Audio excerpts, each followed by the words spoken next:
ladies and gentlemen, here we go.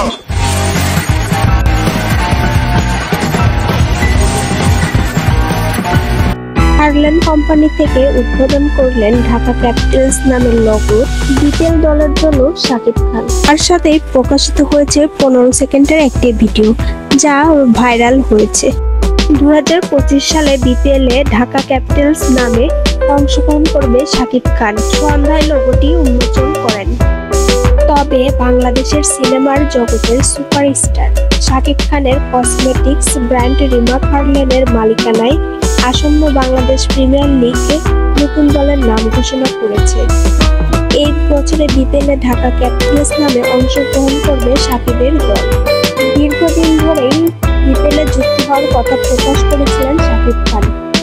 আসন্ন BPL আমাদের টিমের নাম বাছাই করতে দেশ বিদেশের অনেক ক্রিকেট প্রেমী মানুষের সাড়া পেয়েছে, যা দেখে সত্যি উচ্ছ্বাসিত হয়েছে। তাই সবার মতামতকে প্রাধান্য দিয়ে আমাদের টিমের নাম চূড়ান্ত করা হয়েছে ঢাকা ক্যাপিটালস। বিশ্বব্যাপী বিভিন্ন প্রিমিয়ার লিগের খেলাগুলোতে দলের মালিকানায় থাকেন তারকা। তবে বিপিএল এর 11তম আসরে এই প্রথম কোনো দলের মালিকানায় আসলে দেশের তারকা। 14 অক্টোবরে অনুষ্ঠিত হবে প্লেয়ার্স ড্রাফট। এবারের আসরে দল থাকবে 7। নতুন করে শাকিবের মালিকানায় যুক্ত হতে যাচ্ছে ঢাকা ক্যাপিটালস। 27শে সেপ্টেম্বর বিপিএল খেলা শুরু হবে।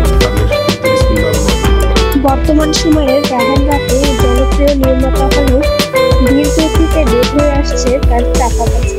বিভিন্ন গণমাধ্যম তা প্রকাশ করেছে।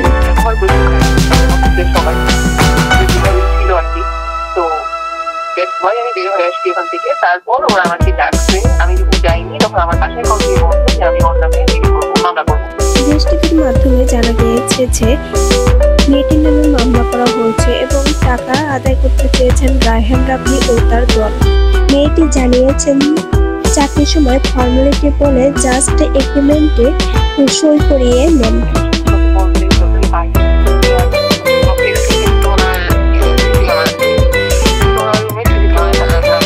মেয়েটি নিশ্চিত করেছেন তমা মির্জার সাথে রায়হান রাফির সম্পর্ক ছিল একসময়। এই নির্মাতাকে নিয়ে নানা কথা রয়েছে।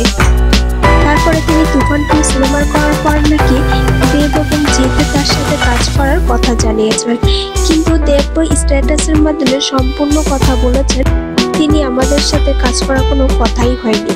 তবে রায়হান রাফিকে নিয়ে একাধিক সিনেমার কথা শোনা গেলেও তা আর করা হয়নি। এবার ওপার বাংলা জিতের সাথে তিনি কাজ করবেন তুফান সিনেমার পরে। গুঞ্জন ছিল তুফান 2 সিনেমা করার, কিন্তু জিতকে নিয়ে সিনেমা করছেন গুঞ্জনটি উড়িয়ে দিয়ে লায়ন সিনেমা নামের একটি সিনেমা। কিছুদিনের মধ্যেই এই ছবির দৃশ্য ধারণ শুরু হবে। জিতের সাথে সিনেমাতে অভিনয়ের কথা ছিল অভিনেতা নিশুর, তার পরিবর্তে চঞ্চল চৌধুরী অভিনয় করছেন। সিনেমাটি যৌথ প্রযোজনায় হবে জাস মাল্টিমিডিয়া ও জিতের প্রযোজনা প্রতিষ্ঠান রাজ রুট এন্টারটেইনমেন্ট থেকে।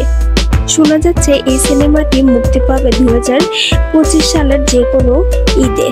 ছবিটির নাম চূড়ান্ত করা হয়নি, তবে প্রাথমিকভাবে ছবিটির নাম দেওয়া হয়েছে লায়ন। অন্যদিকে এই নির্মাতার মায়া নামের একটি ওয়েব সিরিজ মুক্তি পেতে চলেছে। বিনোদন জগতের